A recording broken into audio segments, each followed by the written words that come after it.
So he'd bully the computer the whole time until the end. And then it would just be like, either by that point, you've completed your job. You've crushed the AI enemy that you never put on a team, even if you might have put, you and your friend on a team, because 2v1v1 is totally fair and not just you rigging the odds in your favor every time. But even if it wasn't in team matches, you'd be like, I'm satisfied. We did what we needed to do. 2 armies are crushed beneath our feet. I'm satisfied. Or like you finally hit the end of the car ride, the spaceship car ride, and you're just like, oh yeah, now our tiny little minds are distracted by our end destination on this new planet. And then yeah, you just do vacation things and you get back to riding home eventually, and you're just like, we could really use a new map. I don't remember what's going on anymore. So then, yep, you just started anew and the fun begins once more. It's great. So Reboot Camp coming back, beautiful.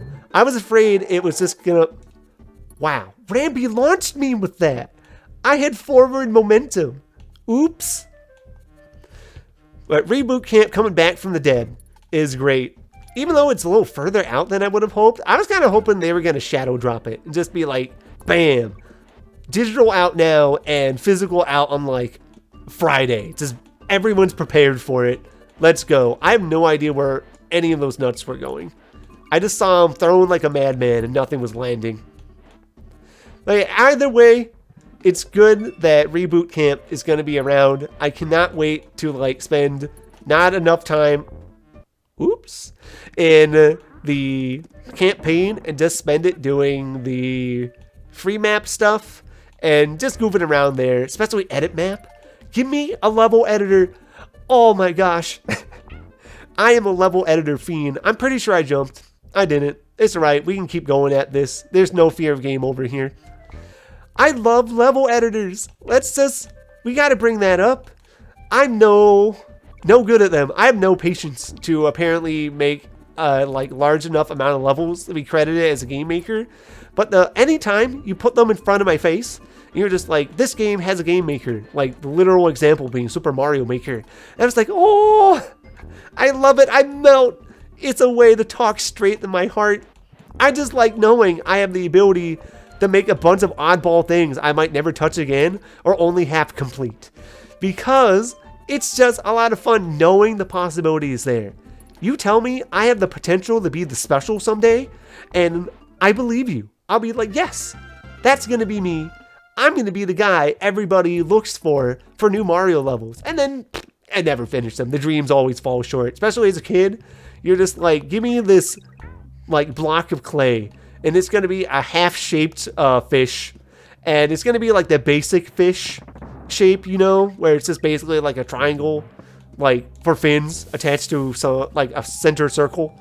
And it'd be like, I didn't even get that done, but I sure had fun doing the like half an hour. I thought I was going somewhere. And then, you're satisfied with that too. You're like, I squeezed my creative muscles. Everything's fine now. All right, maybe this counter's always just that fast. Okay, noted. But the level editor in Advance Wars, where you just make like stupid maps. When you're a kid, you have the bright idea of being like, let's do a map that is literally all mountains except for these roads. And these roads connect to the cities in between the factories. And like, you have no care that you're actually just making the worst designed thing with all the bottlenecks you could ever see coming. Where it's, okay, they're literally just porting formations of like the bonus room ×2. They're just like, we have this data of this layout of this collectible, and we're just gonna plop in here for something for you to pick up. Okay, I got the 600. Perfect. Like, you're all mountains. You're just like, what if everyone's on tiny islands? Age of Empires? Ooh. I'm gonna pivot to that for a second. Age of Empires with its map editor, where it's just like, what if you gave yourself all these pre-deployed people in Age of Empires, the RTS game. You're like, I'm gonna give myself all the best resources as player one. And then you're just like, look at these funny computers. They have only their town center, and they have no natural resources against them. They're literally doomed for failure. I'm always gonna win. I have nothing to worry about. And it's like, well, yeah, Corshel, of course you're going to win. Your kid mind rigged everything in your favor. You have to actively try to lose. And even then, that would involve like getting rid of all of your own units, like plunging yourself into the abyss to lose those computers on those maps you make. It wasn't by the same team that did Age of Empires, but there's some game that was Age of Empires like that I don't remember the name of. It was using 3D models, and the one of Age of Empires is like, oh yeah, we don't just hit like the peak, like more historical ages. We go into the future. There are battle mechs, like guns, space soldiers, stuff like that. And it too had a map editor. And you know, you'd be like, I'm gonna set the conditions for every player spawning on this map. And you're like, conveniently, player one already starts in the space age. And what's that? He's got like 10 giant mechs already out in his camp with transports. Weird.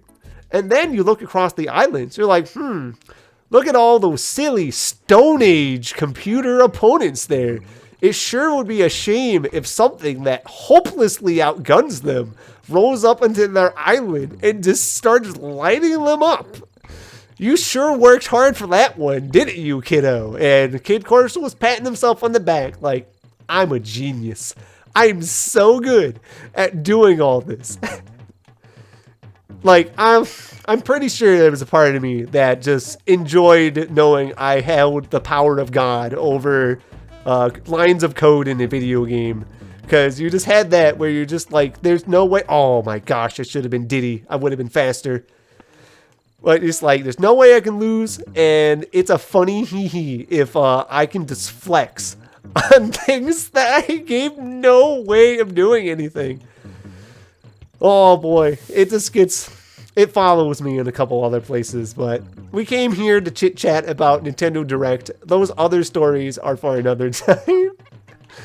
I do want to say, we're going to find a way to loop back, because we mentioned shadow dropping with Advance Wars and how that didn't happen, but we know what did shadow drop in Metroid Prime, and that's a delight. I'm so glad that's coming back. That's a game, that was the first Metroid game I ever beat, because I had it on GameCube, and it was great. It scared the bejeebus out of me at times, but in like the good way, because I was a kid who was afraid of so much.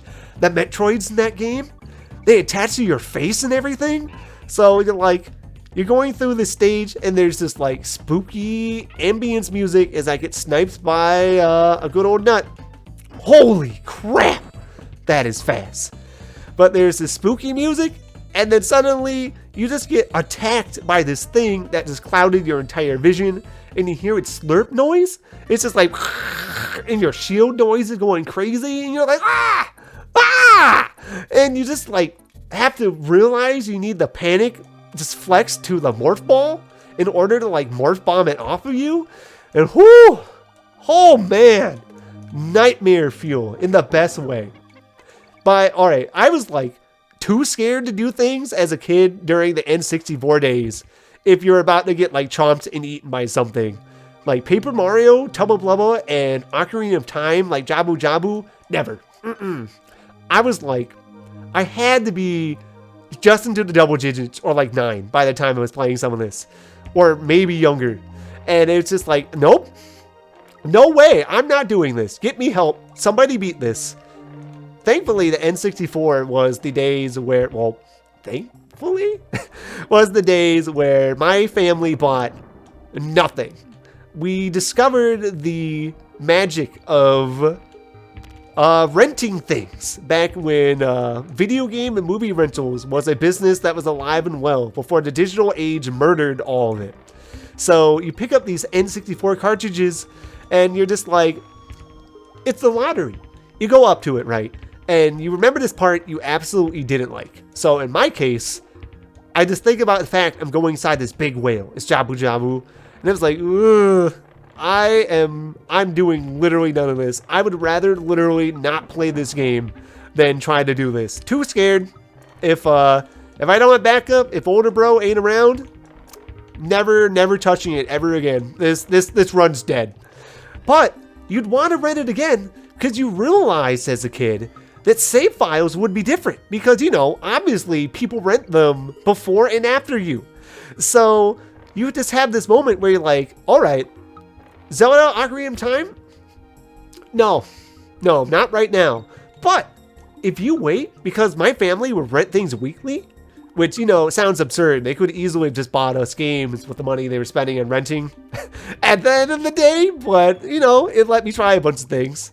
But you figure out, like, let me just wait. I'm going to wait, like, 2 weeks. We're going to see. We're going to try out some other games I'm also going to have fun with. And then we're going to just figure out, maybe we're past it now. And then you rent Ocarina of Time all that time later. And suddenly, it's like Adult Link. And you're like, oh my gosh, everything's opened up. I didn't even know I could be an adult because I missed the plot. I'm just scavenging off other people's save files. And it's starting me as big Adult Link now. I have no idea why. I don't know what's happening. But I do know the world is now my playground. Also, I've always loved this boss. What a stupid, doofy boss. I talked about how easy these things are. And I'm just like walking my pet on his leash. And eventually, he just comes around and gives me a hug. Like, look, you're like, hello, bop, bam. Easy. But you rent that stuff, and then you're just amazed. Like, the moment you find out you're in chapter, like, 4 of Paper Mario, you're like, the world is my oyster. See, luckily for me, for some reason, that didn't bother me, despite their screams. I was just like, I didn't understand they were the things that froze me. I was just like, why am I doing this funny pose? I don't understand what's going on here. Is this going to be the hard stage? I talked about this before in Tropical Freeze. This was like the hard stage normally. How have they done it this time around? But yeah, Redeads, I was just like, I freeze for some reason, and they move really slow. The fact they moved slow, like, was the reason that I didn't feel scared of them. And I don't think I always connected the dots, that they were the things that freeze me so then they can actually catch up, you know?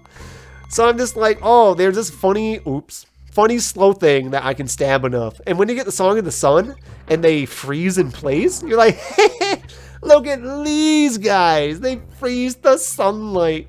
Somebody doesn't like a little bit of the sun. You just give them the old Sunny D with the sword and yeah, move on from there. Oh, but that is distracting me from where I originally started, Metroid Prime. So, like, a couple years, Corshal is braver and wiser. You're just like, okay, I actually own Metroid Prime. So now, this game is mine forever. I'm gonna have to try to beat it, right? So you end up getting through, and there were some spooky sections, but I was like, I'm gonna get through it. Did I get through the portion with Metroids by like the seat of my pants? And I was loving every moment I was able to get out of there. Like the moment it's done, you're like, I don't care what collectibles are there. I'm gone. I'm never returning. I probably died right before the checkpoint barrel because I was getting way too into reliving my childhood. But you get past that and you're like, that 100% file? No, I have limits. I might have been able to go ahead and beat this section of the game that had like me required to go through this Metroid section. I'm never going back. No, I have limits. I'm done. We're not returning there. You're lucky I made it through this and that I'm just brave enough in this age to clear this. So, you know, maybe now that I'm older, I can get it. We can have dual stick aiming. You can be like, I sure feel like the modern gamer. And you can go through that portion like, silly Metroid on face doesn't scare me anymore. I'm a brave spacefarer. I face as many dangers as this bounty hunter. I can relate here. I've been around seedy parts of the wood. It's telling me to go down. I'm going to believe it. Neat. But I'm really looking forward to seeing it. It's I'm waiting for my physical. I love getting my physical things. And like, even then, there's so much coming out. Thinking the version that I'm getting here, or will get, comes out in the same week as Like a Dragon Ishin. And we've heard me talk about that one. That one's already got my priority. And I do want to revisit. Wow, that was a long shot. And as much as I want to revisit Prime, and I will, I've got to be able to know what I'm going to be playing right away. And that there's just some things that are going to take a while. And I have a really bad habit of just winding up with a pile of games and just being like, 5 years later, you look at your Steam library list of shame, and you're just like, now's the time.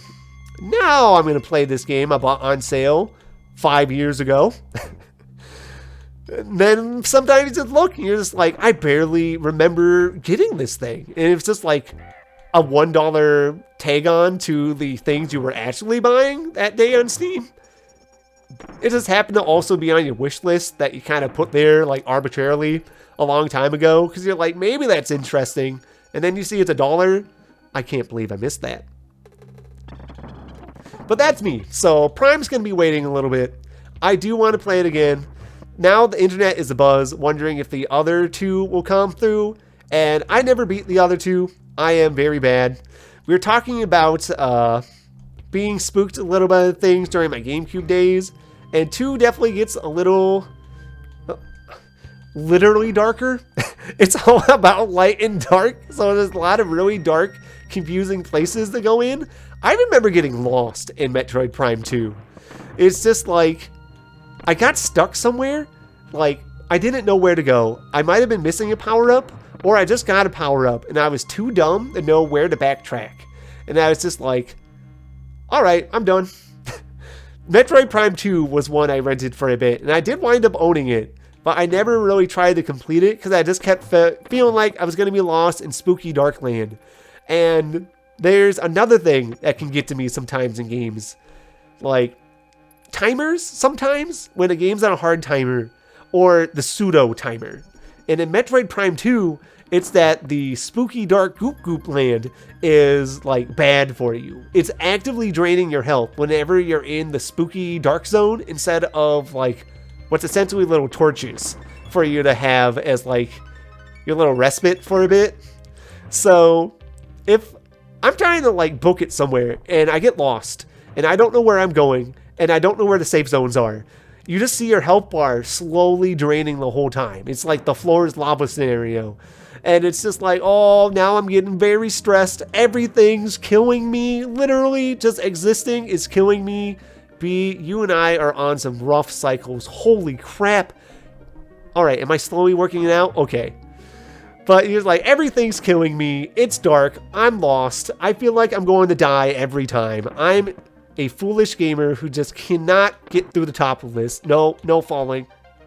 I'm not going to slip to my death today. Just gotta get a little bit farther. There can't be much left. We've got, oh yeah, I knew it. The senses. Platforming senses. Coming through. But yeah, having 2 and 3 with stick controls and not the Wii trilogy would be nice. I would appreciate that. Especially since like 3 was right when they were about to be like, time to get a little more cinematic. You know what we need? Voice acting. And we have the voice of Vegeta as this one guy who's not in the game for very long, but it's a great splash sticker. Alright, is this just the same layout except now the ropes go in like the worst direction? Because this is what I'm seeing. Alright, this is going up. Where are the bees? This is the same layout, but the ropes are probably a bit different and there's probably more bees. I'm gonna keep that in mind.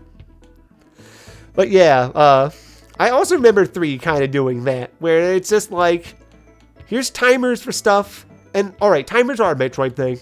I'm gonna talk about all this and not act like I don't know that Metroid is like hidden from having countdowns. It's kind of like its thing most of the time, but when it's there all the time, it just stresses me out. And I'm sure I can handle it better now that I'm older. But when you're a kid, you're just like, I don't want to do this thing. It stresses me out. I want to play this game for fun. I'm here to have a good time. I'm not here to sweat bullets every time. That just wasn't me, I say, as I also bashed my head against playing Donkey Kong Country and Mega Man X all the time. But in their defense, they did not have timers. They let me crash my head against that wall on my own pace. Metroid and any other things with constant timers are just like, you can't experiment, kid. There is no trial and error, because this clock is winding down. It's coming down to your head every time. I grabbed it. He grabbed it for a second and he fell. But yeah, that's why I did not beat 2 and 3, because they were timers and I always just like chickened out. So this is my chance for the Cultural Redemption arc in order to beat those. Yeah, that's right. We're full committing to that jump press now. Ugh. And I'm glad. If they all stay somewhat cheap with a nice... I'm just not jumping? Okay. I should have jumped. Oh, but they replenished it. How nice. Oh, no. All right. Well, Diddy's eating... Oh, no! It snapped me back! Oh! Why did I snap back to the rope? That threw me for a loop. I was not expecting that. Does the original do that? There's no way. There's no way, right? Oh, we're gonna move on to the next. We're here for direct conversation, and we're gonna. I shouldn't pick that up. There's no reason. This is even the worst one. You can't even dash. We've got some time. I do want to say a game I'm happy to see get more remake love is that they're determined to keep Katamari alive. I hope someday they'll remake the old games enough by just porting them over in higher res and probably higher frame rate to be able to give us a new one, because those games are very charming. And there's enough memes of rolling the ball and picking up whatever you want and picking up entire galaxies. That's very fun. It's a good time to be able just to have some real good music. Like, I have some music of that on my ship, on my handy dandy USB, and it's great to be able to just like cruise around with that and like just get either happily frustrated or just be like, what are they thinking by giving me this absurd challenge? Especially the optional stuff. You're just like, I hate this in the best way. How dare this? Like, man, I'm sounding like a hypocrite. Here I am talking about there's stress timers and there's just like wacky timers. I've got to defend myself. I'm just saying stress timers of Metroid, where they're like, everything literally dies unless you get there. But Katamari is just like, happy fun time goofiness. You have your dad completely belittle you if you don't do this thing right. And it's like, that's more fine. I guess timers are a case-by-case basis for me. I'm finding out more about myself every day. All right. I'm guessing they want me to jump or something. I don't know. Maybe I can just get there with Diddy alive and things will be good. But Katamari is good. I have the Switch version in my library of the first game, right? In it, so the fact they're bothering to do more meant that that one did well enough, which is good, because having wacky game series survive in the corporate overlord level of, oh, jumping did do it. All right, I cannot hit that. I'm gonna jump and move. I killed one of them. I think I can do it then. Yeah, oh, they're both gone. Okay, cool. We're making progress. But having wacky, goofy, random things come back is always good, because I'm not a guy who can always get the same thing, like, or at least I kind of shake my head sometimes at yearly release stuff. I'm no Madden man. I can't stand to see things that have like constant releases. I do like more of a good thing. And I've certainly bought things that can be kind of like derivative of previous experiences. Like, that's fair. There's no judgment for that. But sometimes companies just do the same thing over and over, like literally year by year. And it's like, you know, you have other stuff. You guys actually own over yourself. So I can see it. Please. That'd be nice. I'm up for mixing up like the off year of the thing I like with the new thing. Maybe it's just like the secondary thing, like the second IP. And you're just like, okay, cool. Yeah, I'll be able to pick up the second thing and that will mix it up. I can't just do the same thing forever. I like to rotate through stuff, no matter what it is, no matter what my hobbies are, really. So being able to do that applies to video games too. Playing all the Yakuza games, I had a cooldown game in between every single one of them. I think with the exception of Zero and Kiwami. Because as I was discovering my love for that series and its like stupendously awesome plot twists and writing, I went hard in from 0 to 1 right off. I was like, yep, I'm good. I'm already ready. I just spent 40 hours with this one game, but what's another 20 going to hurt? But besides that, I like being able to play different genres, all the fun stuff. That bee is very well hidden. Okay, we made it through. I'm going to avoid my compulsive habit to just go ahead and pick up the things on the ground. I don't need them necessarily. I'm stronger than this. But, be able to give me my wacky different RPGs. I thought I was going to make that. And my fancy one-off wacky games. Dokapon Kingdom? I can't believe that's coming back. That's a wacky port of something that I thought would never see the light of day again.